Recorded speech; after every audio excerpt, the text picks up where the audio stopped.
I wanted to do a short video cast really about a podcast I watched last night, or the opening of a podcast. A guy called Ash Dykes, who's just walked from Mongolia to the end of the Yangtze River, which apparently is a world record, a trek of thousands of miles.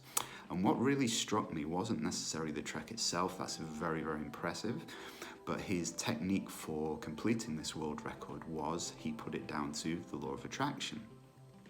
And this isn't the first time I've heard this. I was just remembering a previous podcast I've seen with a guy called Colin O'Brady, who just had achieved the world record for walking across the the Arctic unassisted.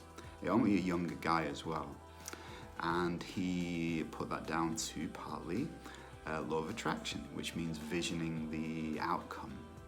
And so here's two people that you wouldn't say are coming from a New Age perspective, but are very open and explicit about their use of what they call the law of attraction. And to them, that is the capacity to hold a vision or an image in the mind consistently of what they want to achieve.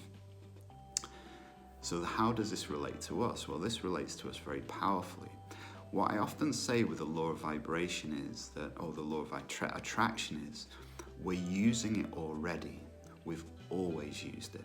So it's not like an opt-in or opt-out scheme. It's not like, oh, I'm going to go in a workshop to start using the law of attraction. I'm going to watch The Secret and then start using the law of attraction. These aren't saying that you'll start using the law of attraction. Really, what my experience is that we're using it already. We've always been using it. But most of us use it unconsciously. So we get up in the morning, our first thought may be all these things to do. I don't like these things I have to do. I don't like myself. I don't like the people I work with. These people seem to be better than me. These people seem to be worse than me. So we use this, what we could call the law of attraction or law of vibration already, but we use it in a way that is very destructive. So for example, the guys I've just mentioned, these legendary trekkers and walkers, they use it proactively. They use it consciously, not unconsciously. So they decide how they want to vision the things they want to achieve. Now this doesn't need to be a massive thing. For me, the law of vibration is a daily practice. It's as important as eating food, it's as important as my meditation and my Tai Chi, and I don't remember to do it quite a lot of the time. And when I don't remember to do it consistently, even after years of meditation and practice and yoga, I notice my energy levels get lower, I start to get more defeatist, I start to like myself and other people a little bit less, I get a little bit more gloomy. So I notice that this is a constant daily practice.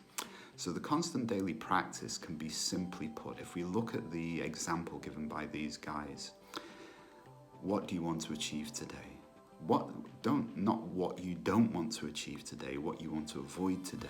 That's using the law of vibration or attraction too, but use it in a way that creates a vibration, feeling state in the body, which leads to more, that feeds itself with the same vibrational states, the same interactions with people, the way we think, the way we have conversations, the things that we're naturally drawn to, even the foods we want to eat in different vibrational states are the same. The practices we want to avoid or move towards represent the vibrational state we're in. Low vibrational state means I know I'll not meditate today, I'll watch the news or a film that creates fear and despair in me. High vibrational state means maybe I'll fast this morning, maybe I'll have a healthy lunch, maybe I'll meditate. So these are all self-fulfilling prophecies, if you like. So what I often recommend when I teach law of vibration is set your intention daily.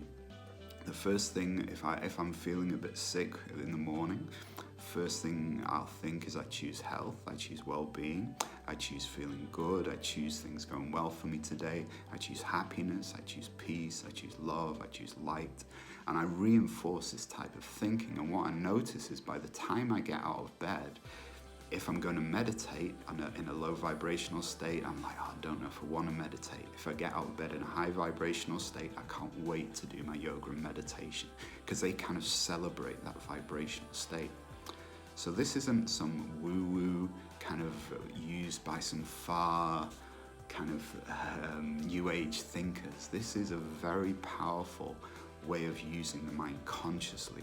And if you don't use the mind consciously, as stated in Vedanta, the mind will use you by keeping you unconscious to all the programs, the self-defeating thoughts, the emotional patterns that have been programmed into you by the world.